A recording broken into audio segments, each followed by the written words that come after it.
Hey guys, welcome to our SoulFam Podcast, where I interview space holders from all over the world. I'm your host. My name is Karolina, and I am the Connection Catalyst. I help spiritual entrepreneurs experience deeper connection with themselves, with others, and with the universe. Today on the show, we have Meg Ellis, the Conscious Life Coach and NLP Practitioner. Welcome to the show, Meg. How are you doing? Thank you. Oh my gosh, I'm so excited to be here. I'm just going to try and keep my energy up to match yours because you are just a light and it's already so magnetic. So thank you for having me on the show. I'm so happy to be here. Thank you. Thank you. And you don't need to keep up with my energy. I'm so intense that like barely anyone can do that, honestly. No, I love it. I love that kind of energy. We need more of it, you know? Thank you. Thank you. It's important to me, especially that last week I was going through some subconscious traumas of like being too much and too intense and so on. So it's actually really nice to hear that I'm not too much. It's just my intensity is perfect as it is. Yes, exactly. Thank you. Thank you for that. So let's start with a little bit of your story. I'm really curious, how did you become the Conscious Life Coach and NLP Practitioner? What has led you on this journey? Yeah, I was not always a life coach. I've been coaching for about 3 years now. I actually was a dental hygienist. That's how I started. I went to right out of high school. I went and became a dental hygienist. I didn't really like that. So started to explore other things. I was a dental hygienist for about 12, 13 years, but then I got into fitness. I started teaching boutique fitness part-time.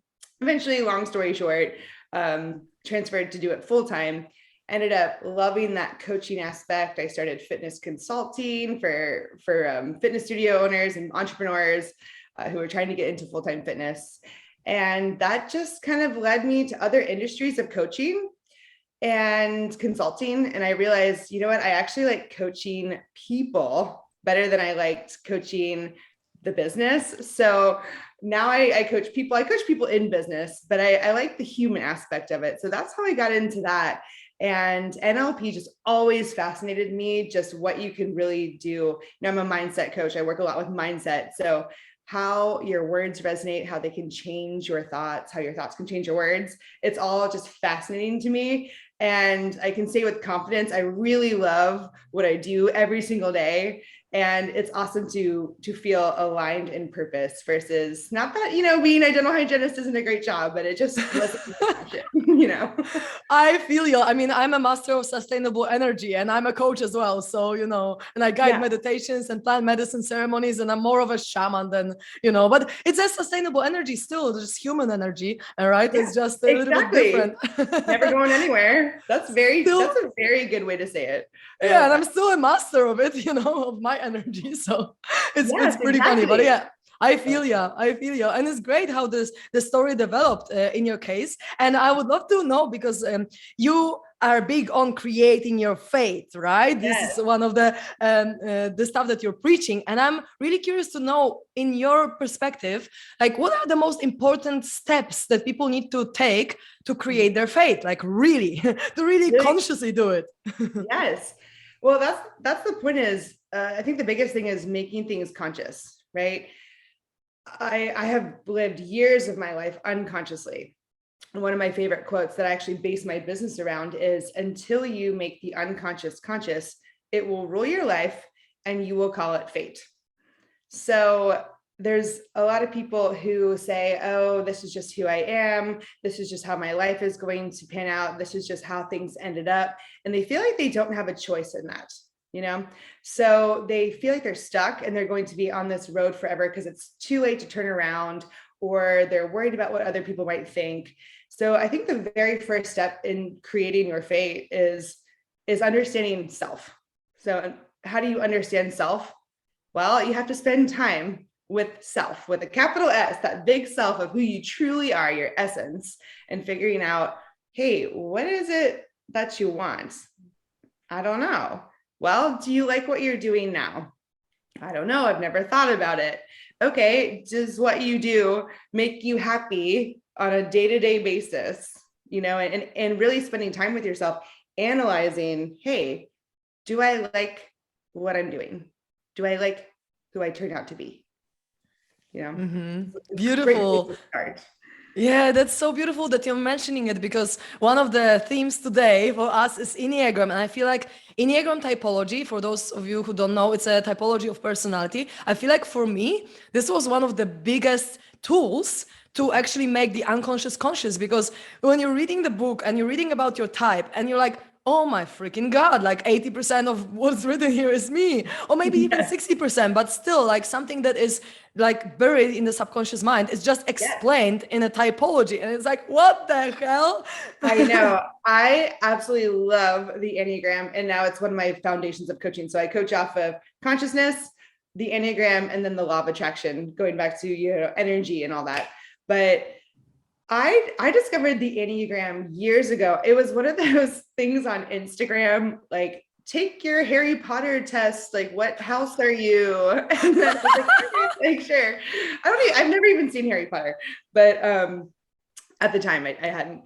And I think it was like the next test that popped up was like, what's your Enneagram? And I'm like, what's that? I don't even know what that is. So I took the little free test, and you get it's a number system, 1 through 9. And I had no idea what it was. And I took this test and I was like, oh my gosh, this is me. 2AT, like, this is me. And one thing I loved about the Enneagram, and still love, and why it's my preferred test, is because it's not a test that just tells you, this is what you are, this is what you're good at, this is what you should be when you grow up, kind of thing. These are your strengths. It's rooted in personal development and spiritual growth. So because it goes off of motivators. What motivates you is your core fear and your core desire. And then you have this super ego message that is based off of those two messages that your brain gets all the time, right? And it's so interesting, because when you start to look at your life and how you make your decisions, it's like, oh, I do make everything off of trying to avoid this fear and trying to achieve this desire. And each type has a different set of motivators. But then once you bring consciousness to that and you're aware of it, then you can say, hey, I like this, I don't like this. I can work on the things that aren't working for me, and I can change the course of myself, and therefore change the course of my life. And that is how you create your fate. Oh, yes. I'm just like so aligned with everything that you're saying. And I feel like for me, it was such a big shift when I discovered myself. And for the first few years of my self-development, it was actually one of the main tools that I used to just explore myself and to see where everything that I'm thinking is coming from, because it's a program.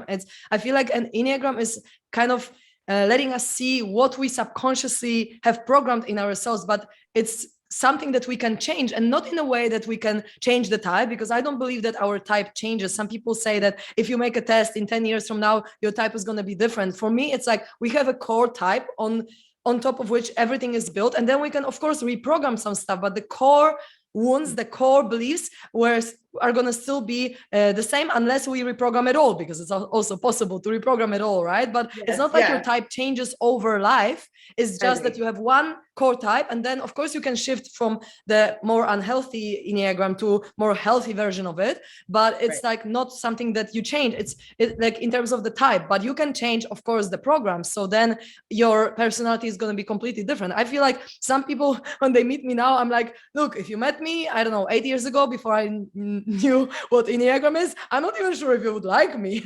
I mean, I was so stressed, I was so just affected by it. So it's just really amazing how it can help us. But I would be really curious to know, or I would love you to share for all the listeners who don't know, maybe, if you would like to do it, to go through each type briefly and just tell about their motivation and their biggest fears, and something just to present them, so that people can be like, oh, I resonate with that one. And you can describe one of them, like, and then I would like to add my thing, because I also am super passionate about it. And then we go to the second and the third. We can talk about this literally all day. Actually, I have a podcast as well.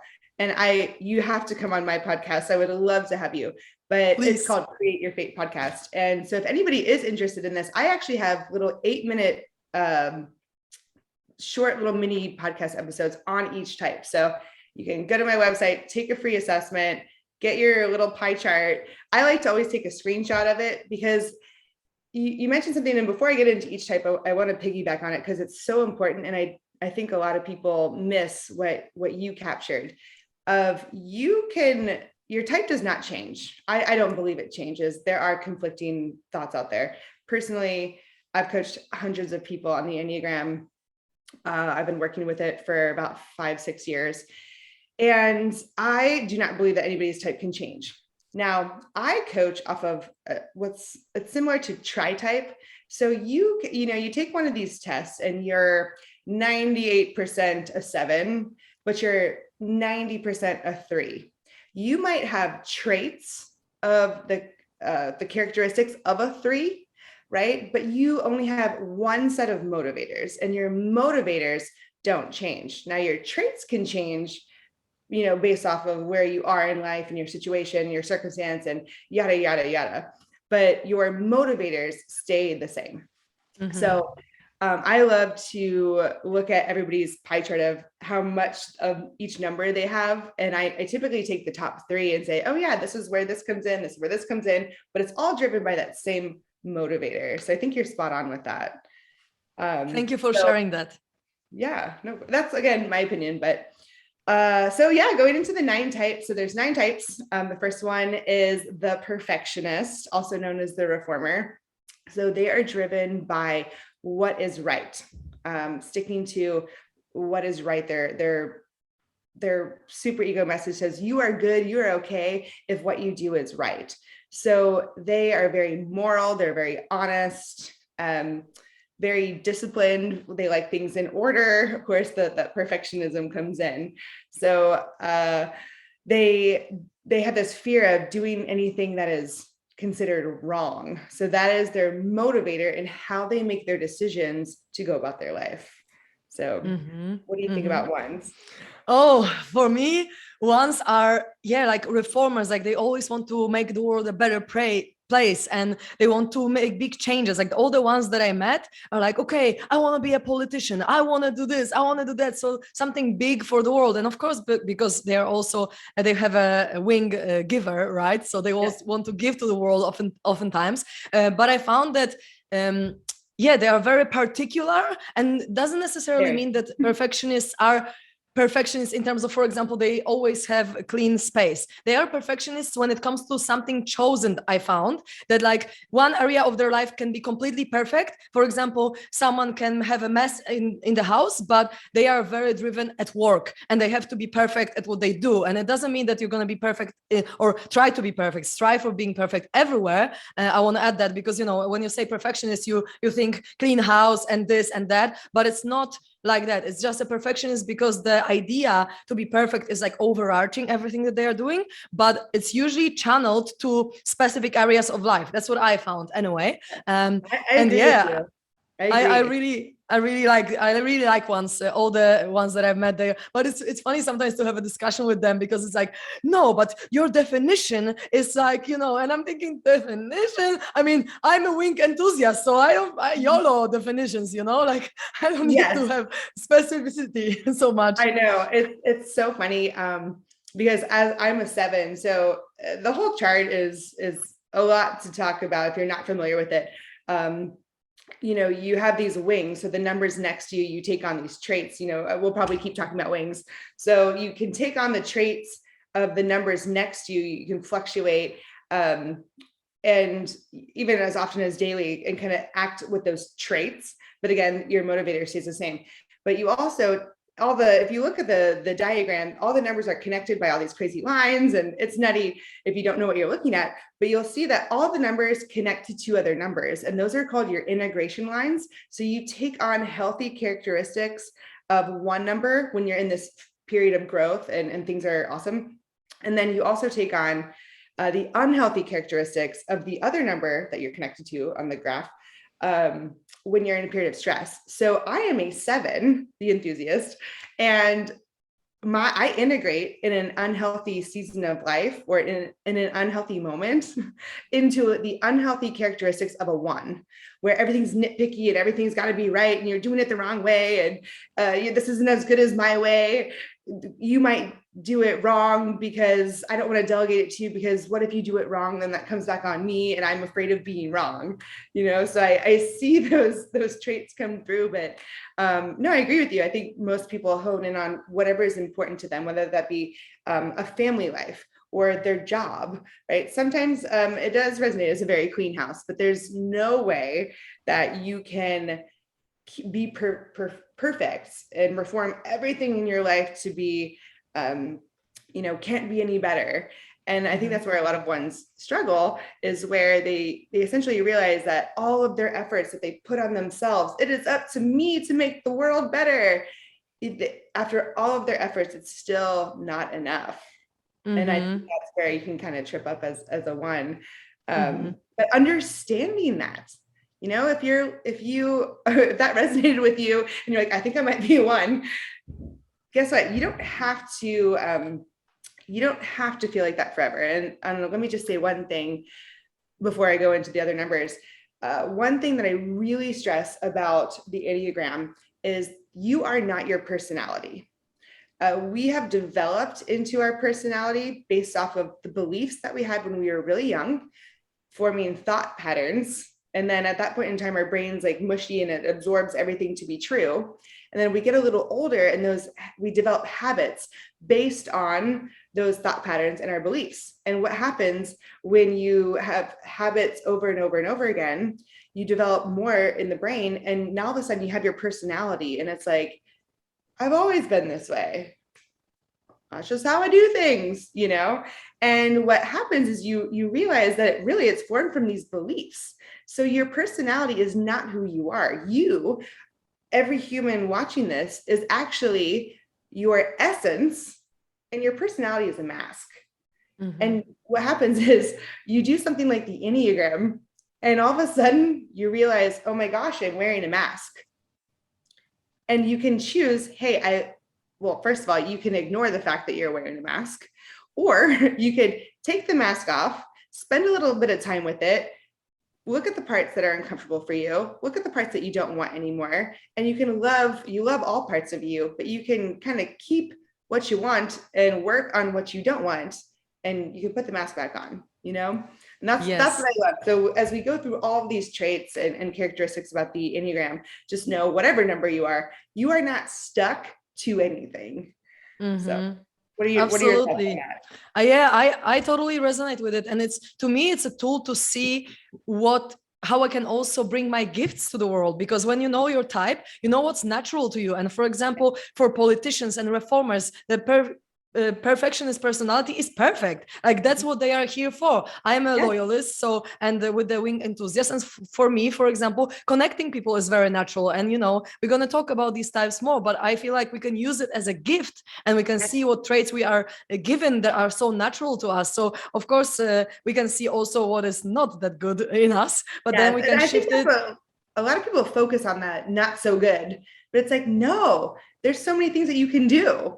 Use your strengths, Exactly. And I want to just, before we go into the different types, I just want to explain again these wings, because I think it's important, because like when you have a personality and you have 2 neighboring personalities. So for example, I am a 6, so it's 5 and 7 next to me. So I am a 6 wing 7. That means that the wing 7 is prevalent. It's like bigger in me. And I perceive myself like maybe I have 70% of 7 inside of me and 30% of a 5 in terms of how my wings play out in my life. But it can also shift. And for sometimes for people can be 50-50, or it can be just a tiny little wing of one and big on the other one. But we always have both of them inside, so that it's clear when we are talking about this, that people understand. But we have like one main wing, so that means that it's more visible in our characteristics. So let's talk about the giver, shall we?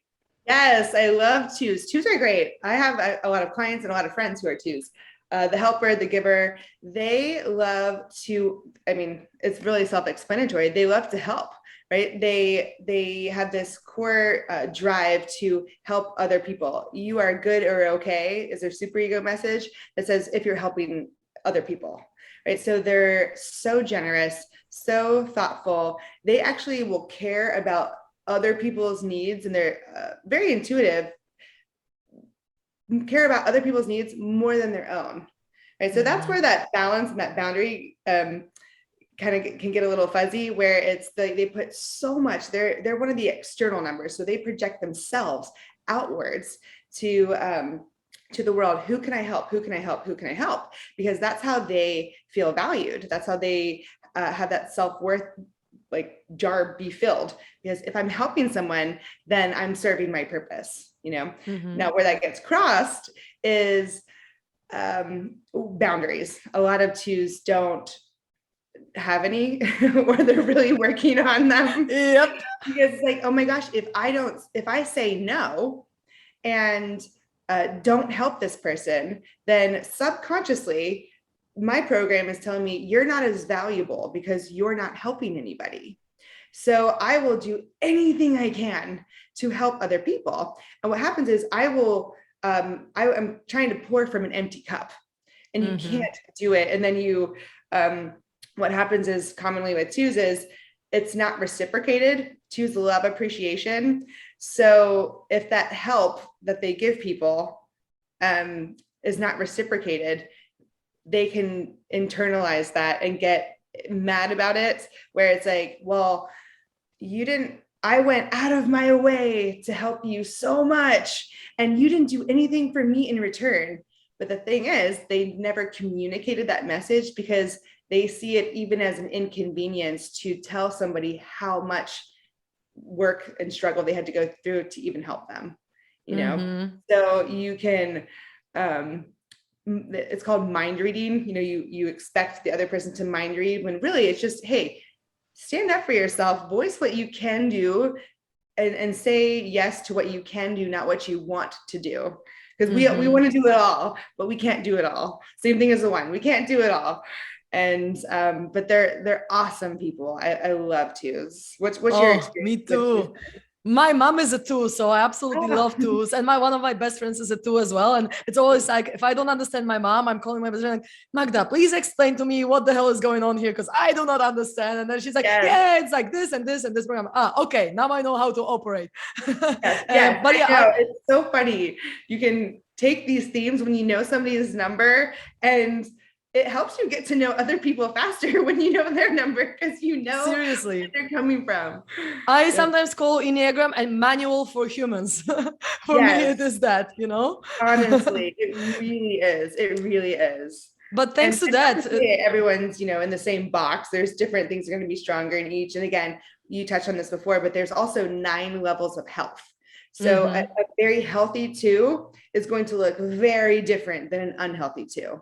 So, because they're gonna give unconditionally, right? And an unhealthy two is gonna be like, I have given you, so now you shall give me. And a healthy two would be like, I'm giving because it's natural to me. I'm giving because I love you, and I don't expect even appreciation in return. So yeah, there are levels of health, but let's not go into that, because that's too big a whole other podcast. Yes, exactly. But I wanted to also touch upon twos when they have this program of like sacrificing themselves a lot, and also struggling to see their own needs, because they focus so much, they are so empathetic, they projecting the energy outwards, as you said, and they focus so much on meeting everyone else's needs that they forget about their own needs, and sometimes they don't even know what they are, and like they struggle to even see, okay, what do I need, because it wasn't the focus for life for them, right? It was always what externally is there. And I found that also for a giver, there is a big emotion to go through is guilt, because it's like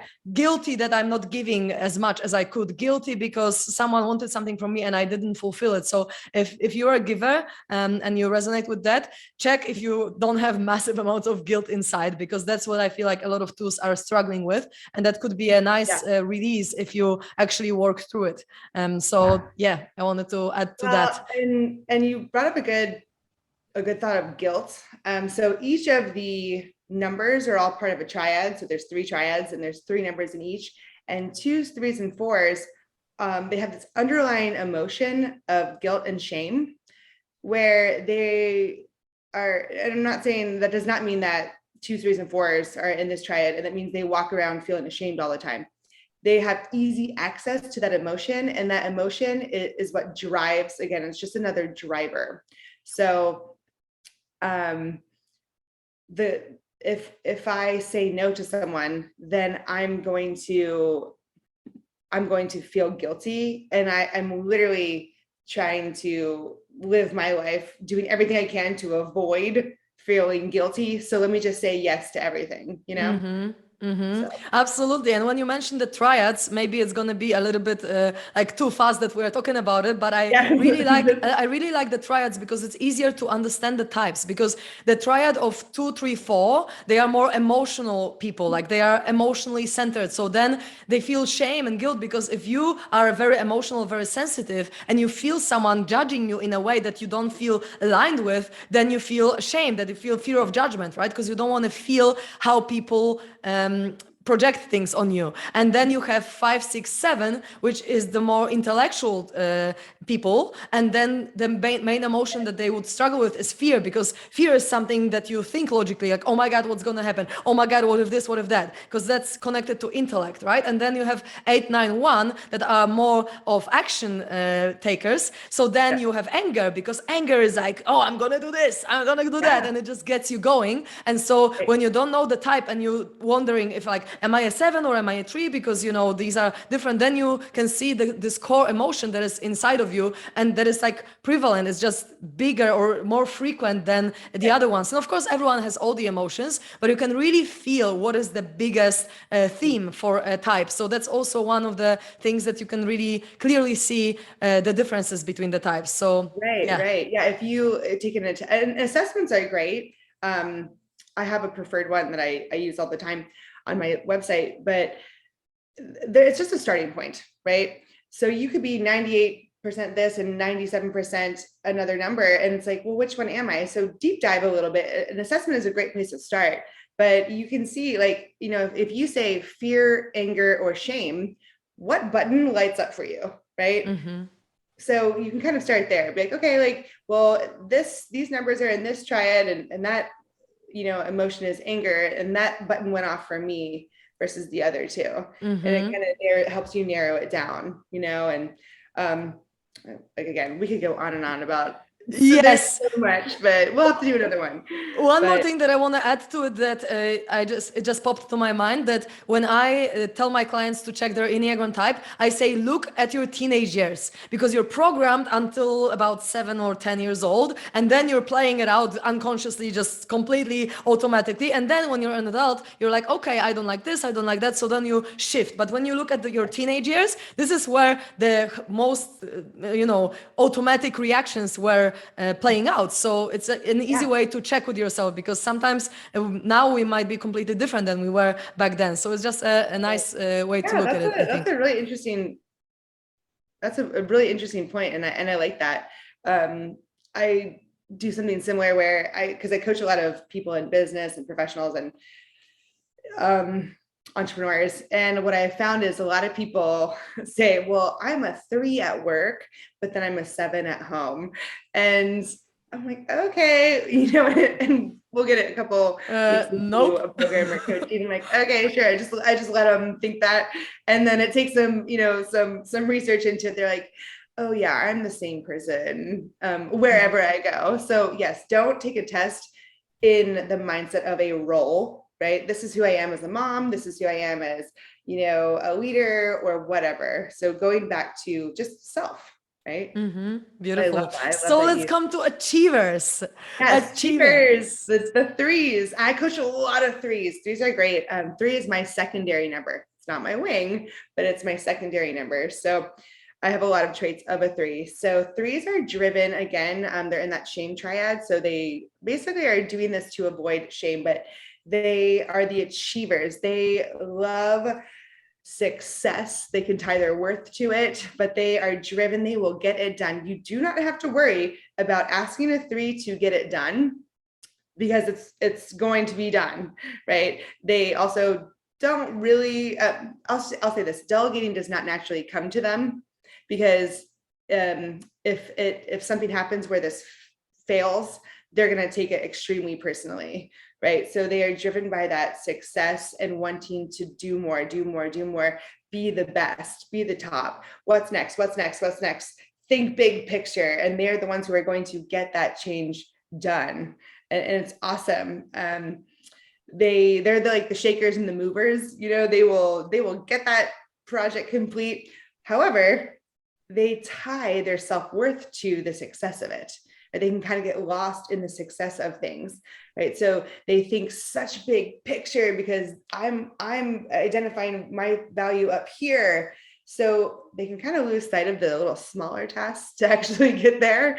And this is what I do when I coach you through. I say, dial it back. Just dial it back. Like, let's just come back down a little bit and appreciate yourself. Be proud of yourself for every even a little step that is getting you to that big picture, right? They can kind of stay on that hamster wheel, go, and never stop to say, hey, I did a good job.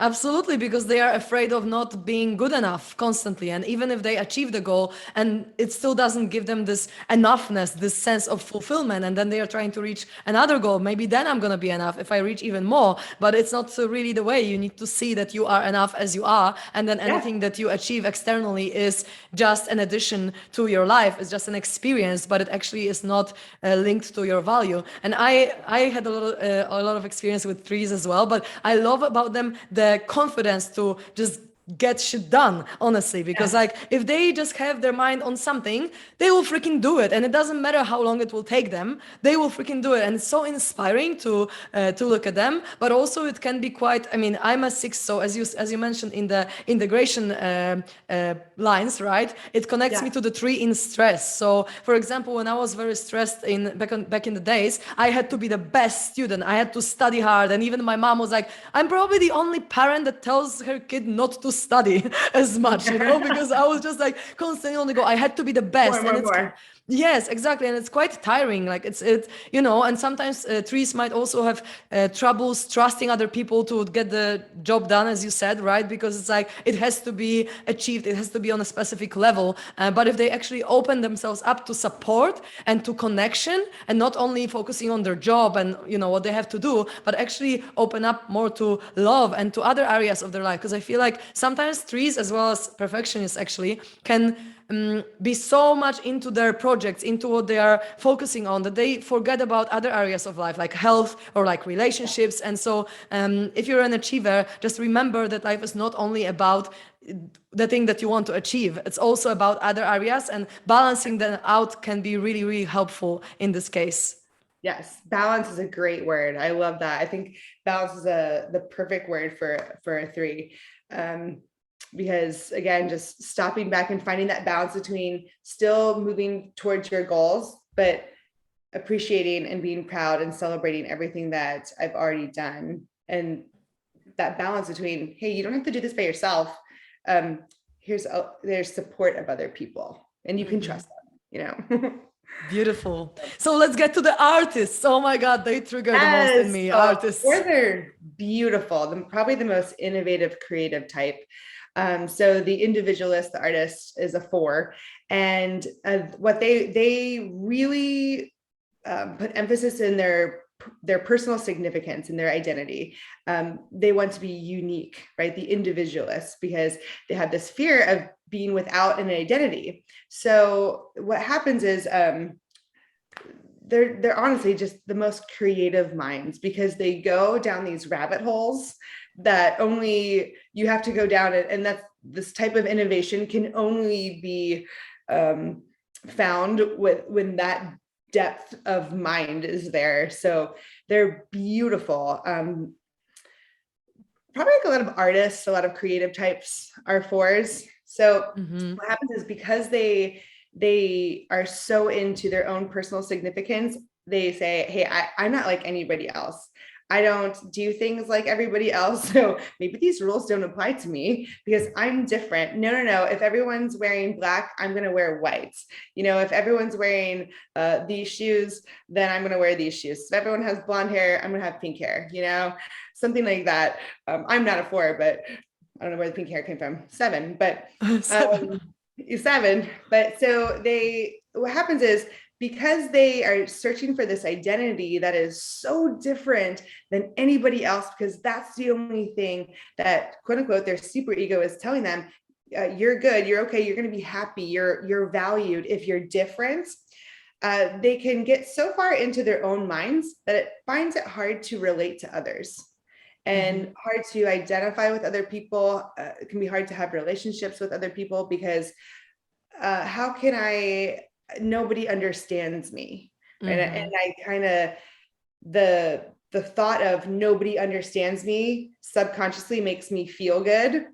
So consciously, I don't want anybody to understand me. So relationship wise, it can get a little tricky because humans, we love connection. But if you have this subconscious voice saying, no, nobody's going to understand you because you're so different. That's what makes you special.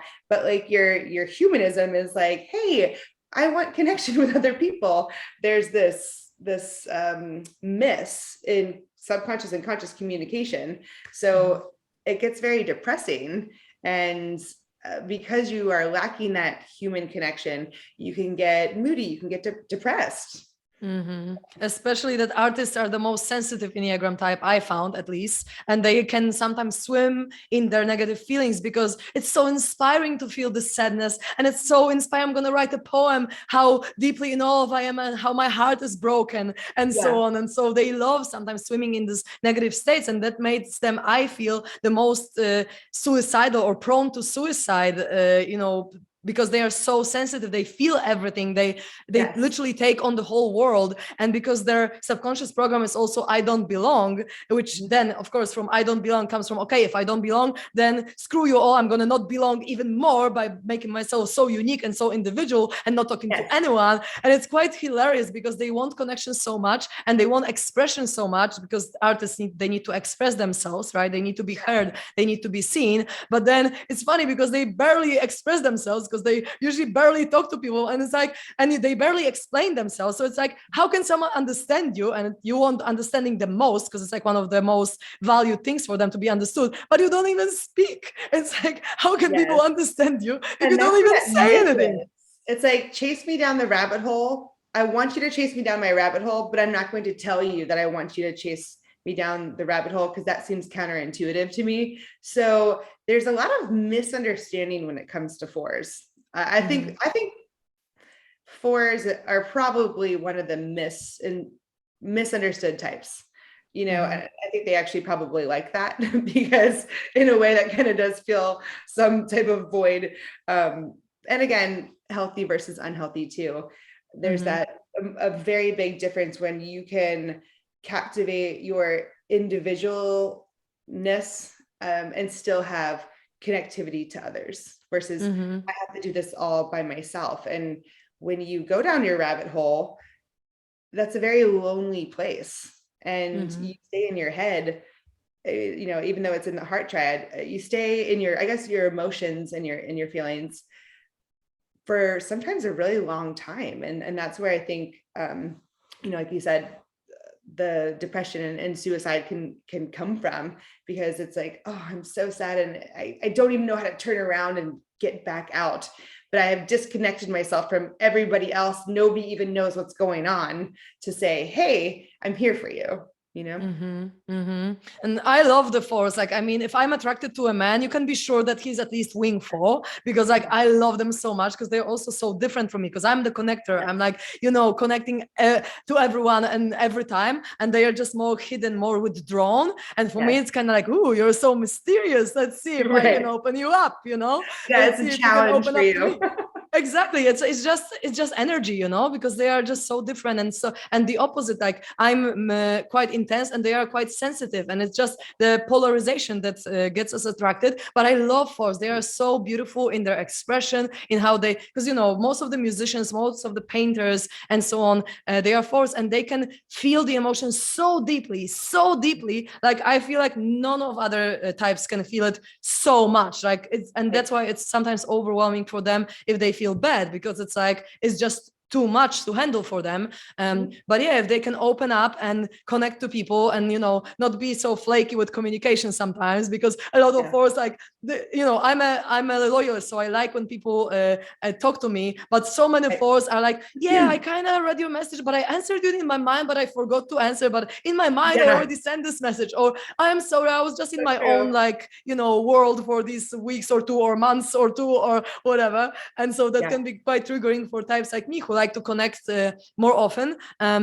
But we can find the common ground. Like, one of my best friends is a 4, and I expressed my needs, and, you know, at first he was like super flaky with communication, but now I'm understanding that he needs space, because they need a lot of space to, because if you're so sensitive and you feel everything so intensely, you need space to center yourself within again, and just not have anyone around you, and then you can come out to the world again with your a cup filled up, and you can just form more connections, right? But you need to understand it so that you can navigate it. Because if I was offended at every 4 that they are not talking to me for a while, like, I would be miserable as well. But if I know their program, if I know where they're coming from, I'm like, okay, they're just taking the space. It doesn't mean that they don't love me. It doesn't mean that they don't want to connect. It's just that they need this introverted time, and it's beautiful, actually. So yeah, I just love the 4 so much. Of course, they trigger me a lot because they're opposite. They're all lessons. There's lessons for you, you know.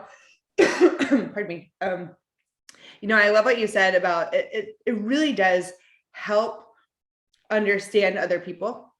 You know, it really does. It gives you more patience, more grace for others when you actually understand this would not personally offend them, so they are not actively trying to offend me. This is how they are.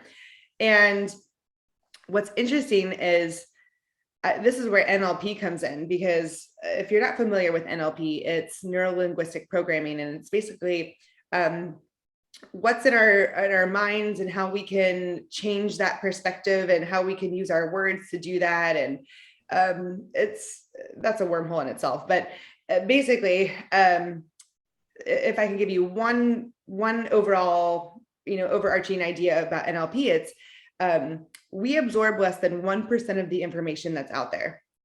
And with that 1% that you absorb, and then my 1% is very different, because our experiences have been different. So from that 1% that we absorb, we distort, delete, and filter that information based off of our past experiences. Okay, now the situation is exactly the same, but we have 2 completely different ways of interpreting it.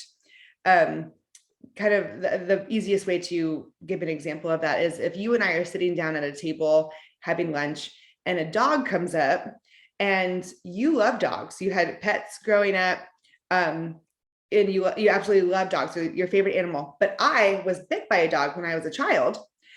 The external circumstance is the same. A dog comes up to the table, but you and I are going to react very different ways. You're going to reach down and pet the dog, and I'm going to, you know, kind of come back and cower back and probably run inside or something. So that's what happens is when we have these miscommunications with people, it's just a dog coming up to the table, and we think, well, you should run away too. Why are you not running away from the dog? Because now I'm projecting my experience onto you, and you are doing the same thing. Why are you not petting this dog? But if you know I was bitten by a dog, then you understand. And if I know you love dogs, then I understand you now. But so it's a super helpful tool to understand, hey, everybody has a different lens. And when you start to understand your own lens first, then you can understand other people's lens too, right? Where it's not like, hey, this person's, it's super helpful to understand, hey, this person's a 4. They're not trying to personally offend me by flaking out on me, but also, why am I getting offended? Mm-hmm. You know, flip the script of, why is this bothering me? You know, you're a loyalist. I like people who are loyal, and we'll get to the 6, you know, don't worry, 5s, we have not skipped over you, but, you know, you're like, well, loyalty is important to me. Communication is important to me. I don't like last minute plan changes. You know, this was the plan. And so it's a personal trigger to you, where maybe it wouldn't bother me, a 7, who can also be kind of flaky. Maybe it wouldn't bother me as much, you know? Mm-hmm. So absolutely. Well, let's get to the 5s. Let's not skip over them. Yes, yeah, I don't want to skip over them. So the fives are the investigators. They're if a five says something, if a five gives you a fact, it is true. So you never have to fact check a five. Because they have this desire to be useful and competent, and they make all their decisions driven off of this fear of I don't want to be incompetent, right? So that can resonate in a couple of different ways. There's actually a couple of different levels to fives, because they also they do not want to be left with lack. So they can have a little bit of a scarcity mindset, because so now we're jumping into this thinking triad. So 5, 6, and 7s, they're in this thinking triad, which I also call the overthinking triad. So where our mind just goes. So the 5 is the investigator, right? It wants to know everything. Okay. Because I don't want to get caught saying something that is incorrect, because then someone's going to think I'm incompetent, right? Mm-hmm. They're the people who, if I go to a new restaurant, I'm looking at Google pictures of it, so I know what the environment is when I walk in, because I don't like surprises, because I'm afraid ultimately that I will be without. And surprises, they don't, they mess with my head. They make me scared into thinking I'm going to end up with nothing.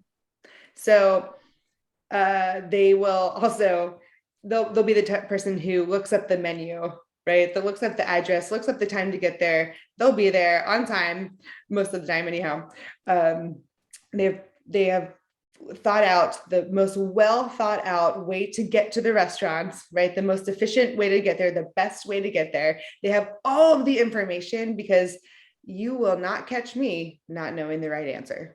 Mm-hmm. Yeah, the fear of not knowing, I feel like, is a driving force there. Like they need to know. It's almost like sometimes like a greed to know. Like I need to know everything, and of course it's not possible to know everything. Yes. But I feel like they also are. Oftentimes they can be withdrawn as well, and they need to have everything figured out in terms of like black and white and logical solutions. They need to have arguments, for everything, and they could be sometimes. Quite, I don't know, for me sometimes it's quite challenging, because they like to discuss things, they like to debate things, and sometimes for me it's like whatever the truth is like whatever. I have my truth, you have your truth, and it's chill. It's like no, like the truth is one, and I need to know the truth, but actually there is subjective truth, there is objective truth, and it's hard to know what the actual truth is. But fives really love to know the truth. And I found that, yes, a lot of them are more introverted as well. And they are overthinkers, because they need to prepare for everything, as you said. So they are thinking about, what happened and how they can prepare for the next time that it happens. And it could be sometimes linked also with the fours, but with fives as well. Sometimes it could be linked to a little bit of anxiety, like social anxiety, for example, because it's like a withdrawal and thinking like, oh, did I say it wrong? Or was it right? Or how am I going to do this next time? And so on. But they are also very beautiful in terms of they are investigators, they are observers. So they observe everything. They have attention to detail. They can be the best engineers and so on, because they are so good at knowing so much, and they have so much wisdom inside and so much knowledge as well. And yeah, it's just, I love fives, and one of my best friends is a 5, and I just love how we always can analyze each other and everyone psychologically for hours. We just analysis is a big one here, right? Yeah. And I have a 5 as well. So a 5 and a 6 together, because you both are the thinkers, probably so much idea generation. But yeah, social anxiety, I think, is a big thing for 5s, because I don't know what's going to happen. And if I don't know what's going to happen, then anything could happen, and I'm not prepared for anything to happen. So now in my mind, I'm literally thinking about every scenario that could possibly go wrong, because I want to be prepared for it. Yeah, and escape confusion. I feel like they don't like confusion. I find this part in myself, that when I'm confused, it's like a big trauma of like confusion. I don't know what's going on, so they need to know. Mm-hmm. Awesome. So let's get to the 6, shall we? This is me. I don't know. I feel like you should start with this one because you're the 6. Tell me about you. Okay. Well, I mean, it's actually sometimes hard for me to relate to myself earlier when I had so much of a 6 inside of me. But yeah, it's all about the rules and how things supposed to be, because it's a loyalist. So you have some kind of idea of how things work. Like, for example, back in the days, I remember thinking, like in my secondary school or something, if someone doesn't talk to me like at least once a week, they are not my friend. Or, you know, just like a specific idea of a box. Or if someone is not punctually coming to the meeting or whatever, like whatever, just screw them. I don't even want to meet them anymore. Or just really rigid about things, and that can be quite controlling, at least I feel, and that could be quite stressful. But also we have very beautiful qualities, like we are very trustworthy, very reliable. Like you can, like everyone trusts me, honestly, like everyone who I meet, because I'm just emanating the trust, because I have so many rules in a way, like how I act and how I behave.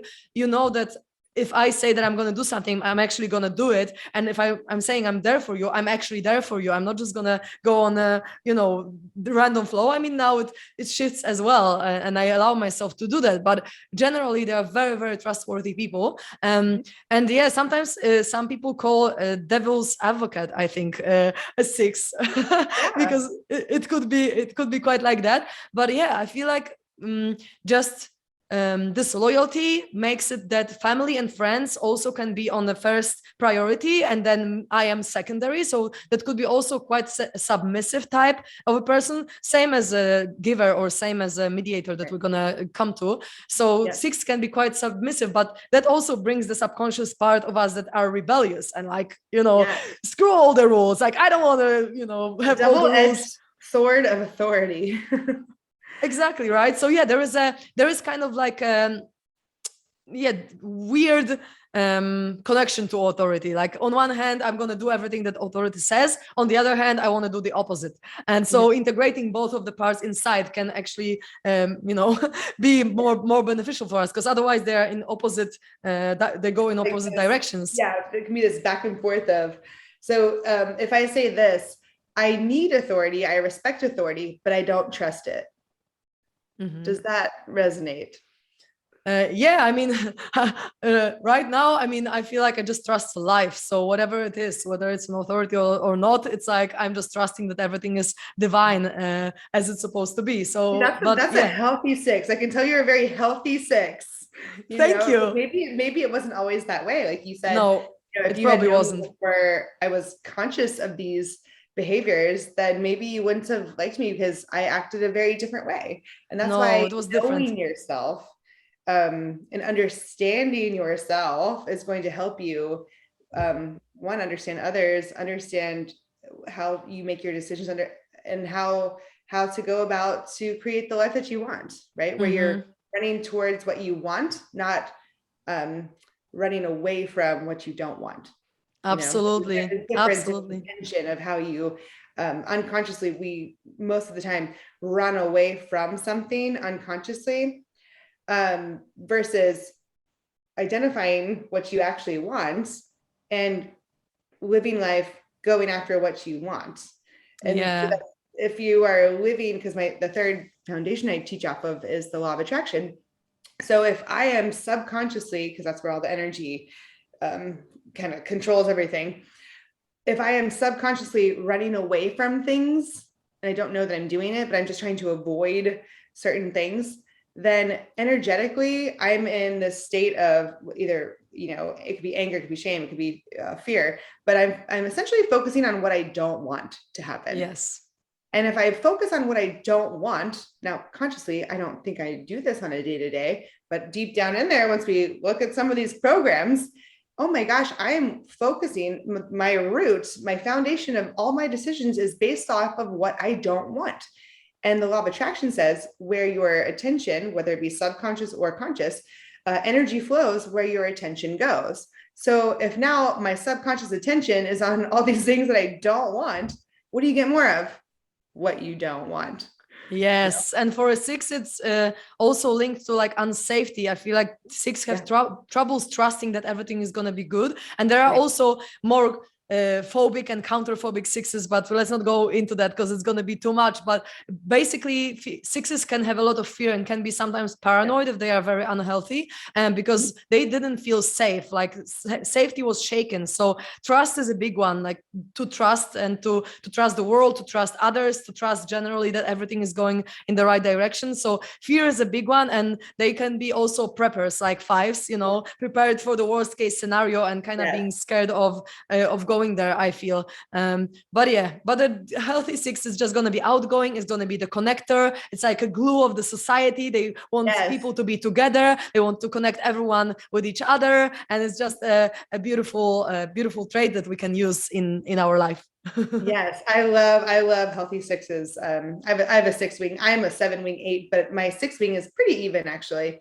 And actually, it's so funny. One of my best friends is a 7, but she is primarily a 7-wing 6, and I'm a 7-wing 8.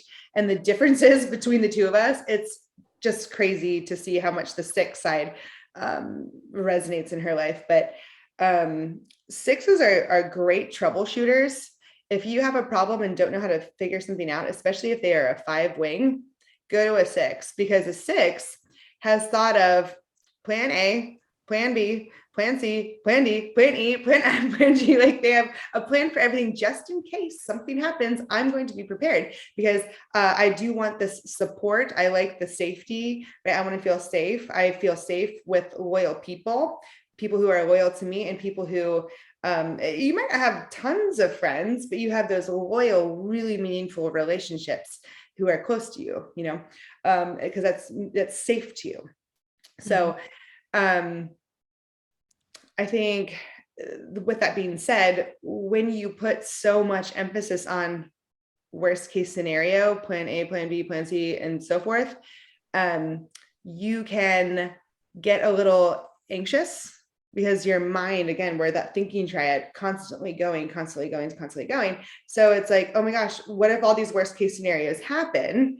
So what I do is I'm going to grasp on to things that I know, the familiar, because the familiar, I can never say this word, familiarity makes me feel safe. So sometimes making big moves, I can kind of feel stuck, and I'm like, and then my wing 7 comes in, and it's like, we don't like feeling stuck.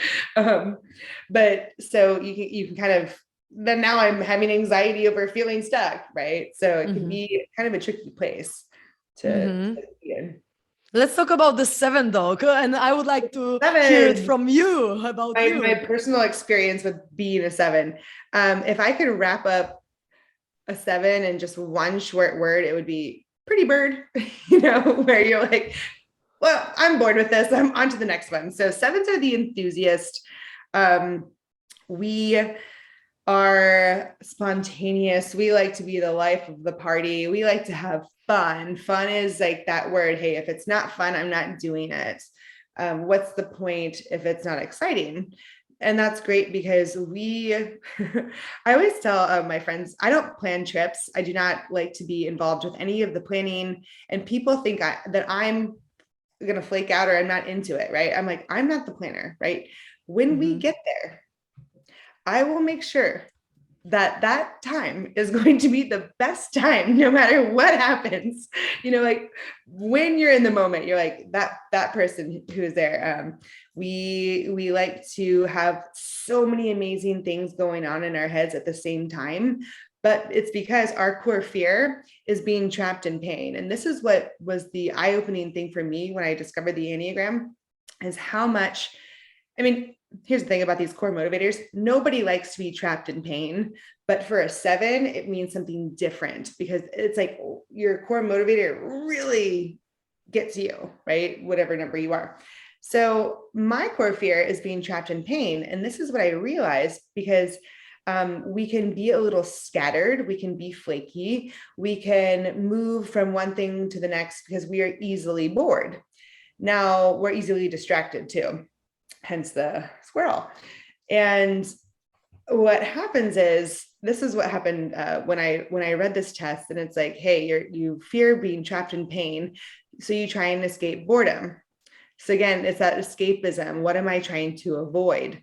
And what I realized, and this was the kicker for me, because I had tried to start business ideas, actually started to start 2 businesses before the business I have now, prior to my Enneagram knowledge. And what would happen is we love that creative, fun part of it, the idea generation, like a 4, where we're also very creative. But when we get to the part of the project or the part of life or the part of the relationship that requires work, and we don't know the answer, we don't have the plan B because we have that wing 6 coming in. If we don't know it, and we're going to overthink it and be like, I can't stay here. Oh my gosh, if I stay here, I have the fear of being trapped. We're being driven by fear of, oh my gosh, I can't stay here. I have to get out. I have to get out. I have to get out. So if I didn't know the answer to something in this like business idea or project, I would just, let me just put this aside. But I can't sit here bored because I also don't like that. So let me just start something new and go back to like square one and the creative part of it, you know? Mm-hmm. So what happened is I had 15 projects at the same time and I never got anywhere. And so I realized, oh my gosh, I'm trying to avoid hard conversations, hard parts of relationships, confrontation, right? That's all being trapped in pain. These parts of project that I don't know, answers I don't know. So we just say, nah, I didn't really like it anyway. Moving on, you know? And so there's so much joy that we FOMO, that's another Enneagram 7 thing, but you miss out on so much joy because you gave up on yourself too quickly. Mm-hmm. Yeah, and I can resonate with that because my wing is 7, and it's the biggest value, or one of the biggest values, is freedom for a 7, I think, as well. So you need to be free, you need to be able to move, and you need to be able to have adventures and be happy and be fun. But that also comes with the brushing everything under the carpet, right? Negative things happen, but let me just go out with friends, or let me have this glass of wine, or let me just distract myself and escape the reality. So that's why I feel like 7s are very much prone to addictions, because they like to have fun. They like everything connected to the mouth. I feel they like talking, they like drinking, they like smoking, they like laughing, talking, they like friendship. Yeah, everything with the mouth. They just love it, and they are usually very outgoing and very funny. Like I feel like they are the most funny Enneagram type because they bring this just funny vibes and positivity everywhere. But yeah, the work with negative emotions, it's like, oh no, I'm not going there. It's like, let me sweep everything under the rug, you know. So I'm a 7, my dad's a 7, and my mom's a 1. So we never talked about anything. It was like, but here's the thing is, again, just like you can't do it all, you can't have it all. You don't talk about it, don't talk about it, don't talk about it. It doesn't go away. No, it blows up. And then you have this big confrontation, and now all kinds of emotions are involved. And it just got worse because you avoided it for so long and it festered. And then you don't learn the lesson. And then you're like, oh, let me just go back to repressing all my emotions because I don't want to think about anything negative. Like, it's fine. And I think the word is gluttony for 7s, because if this is fun, if I do more of this, then I can have more fun. And then I really don't have to go home and face my negative, emotions.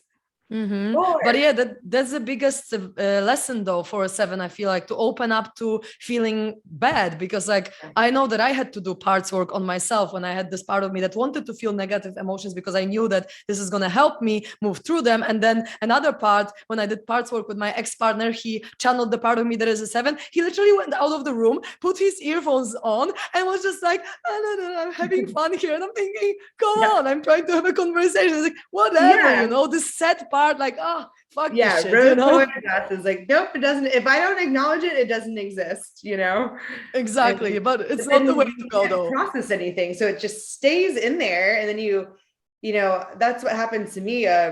This is a story for another time, but you reach a breaking point of, I can't keep this in anymore. It will come out, and the longer you wait, the more it grows.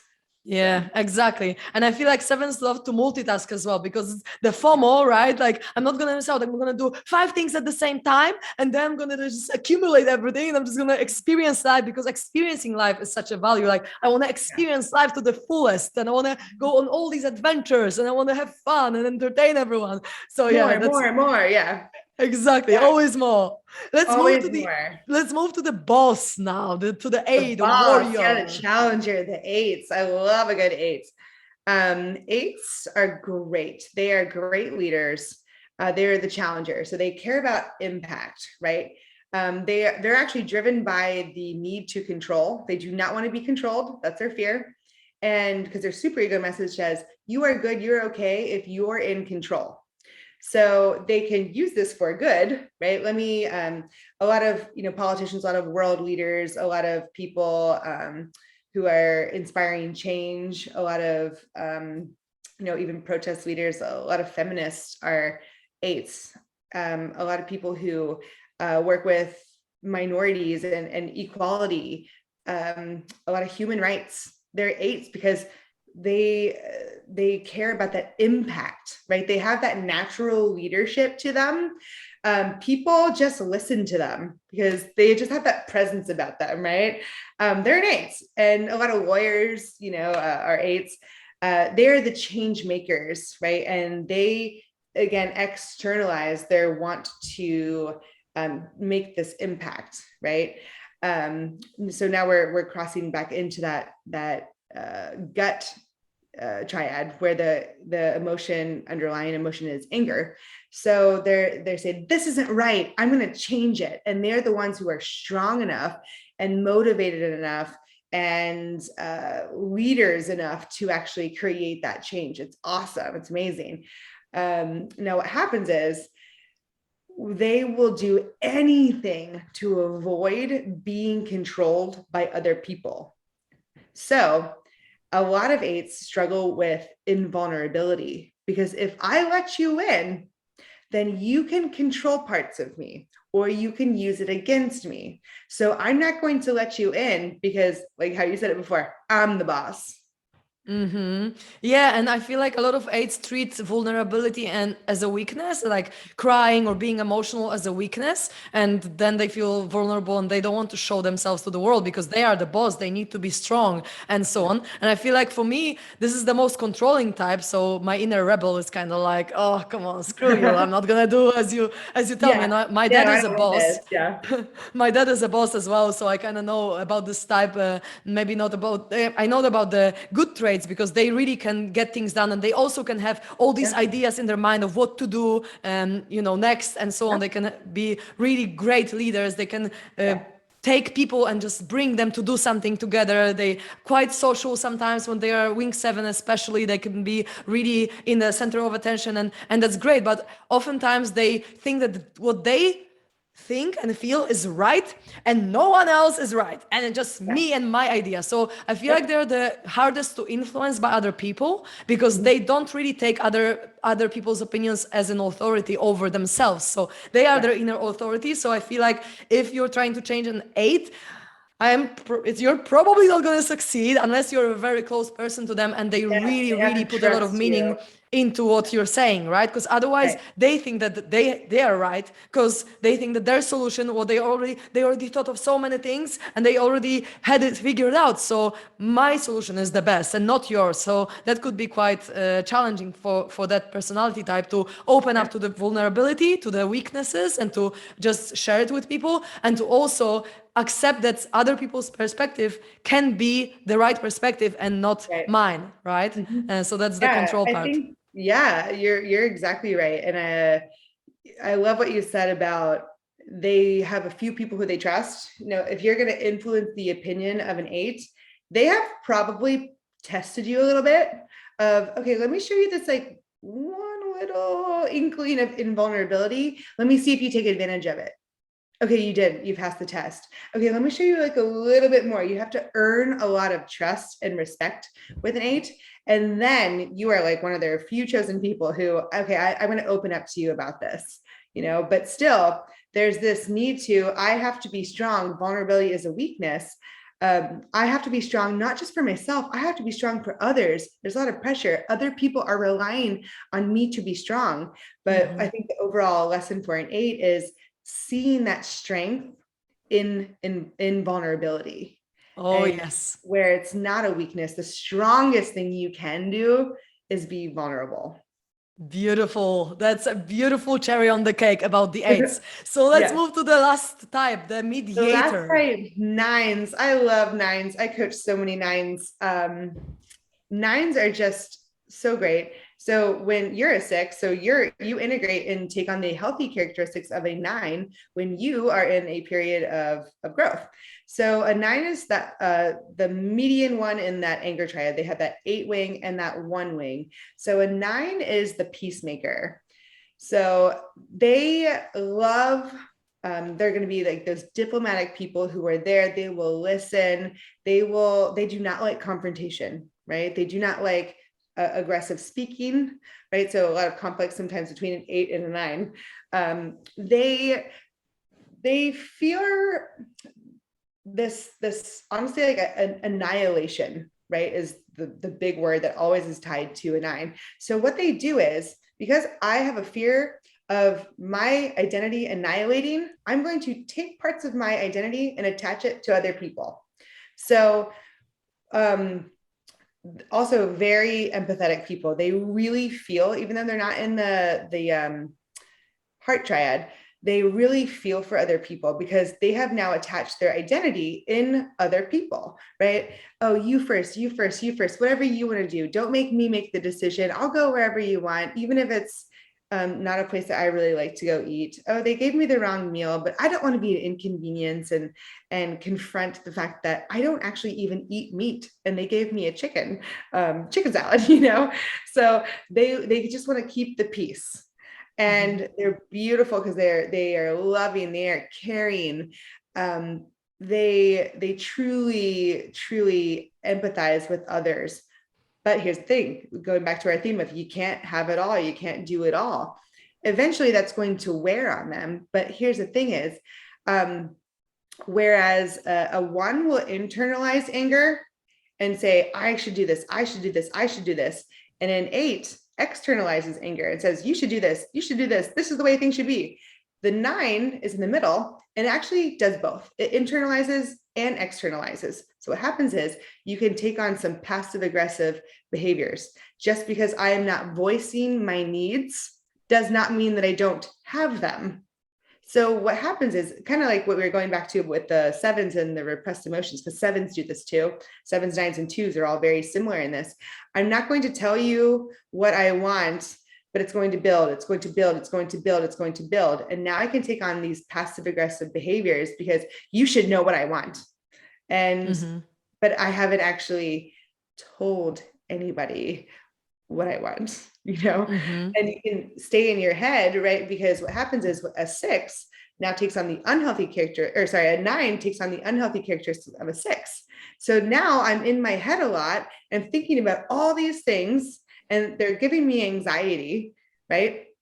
And I'm taking on the anxiety of everything I've projected my identity into.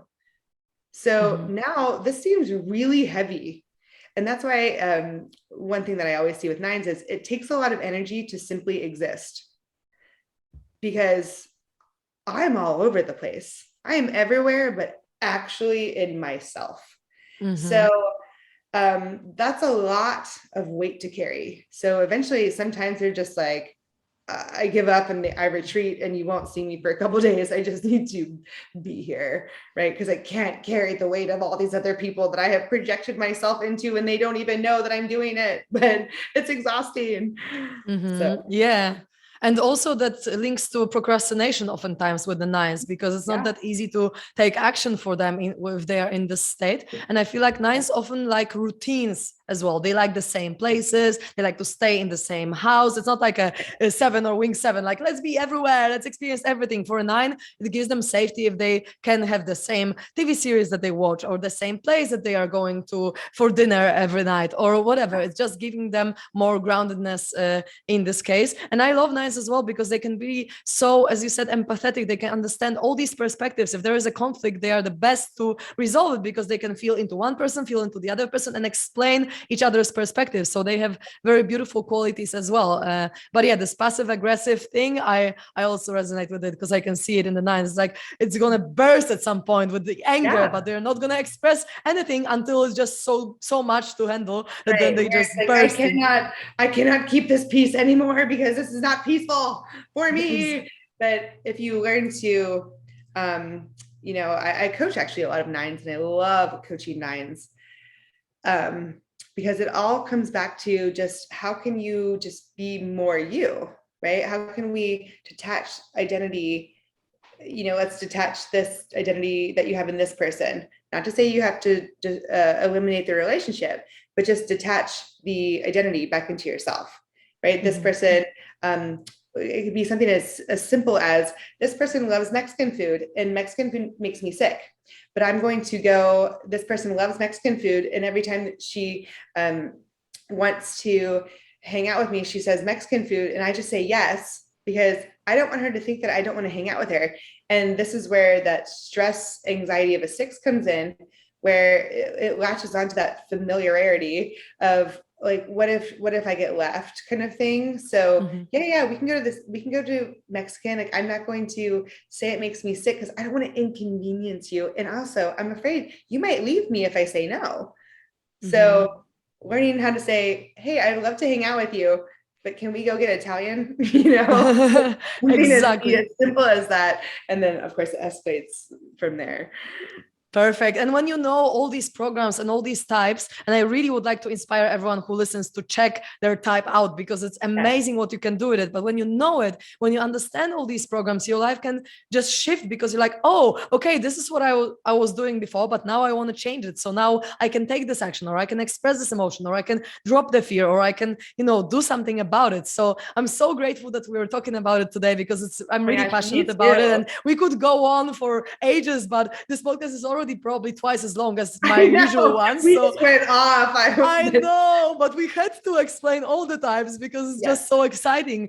So one last little question to you that I have: what is the best way to contact you and find you and see your content if someone got really inspired by what you're doing and they would like to know more? Okay, I would love that. I would love the chance to meet and see all of your listeners. So you can find me on Instagram at Let's Create Your Fate.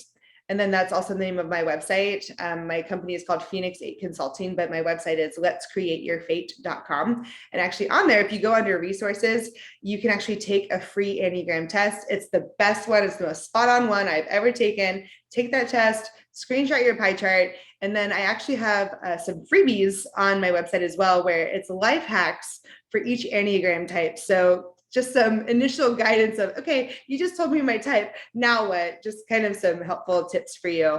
So definitely check that out. And then of course, my podcast, which you have to be a guest on, you have to, is called Create Your Fate. And it is a life coaching podcast based in the Enneagram.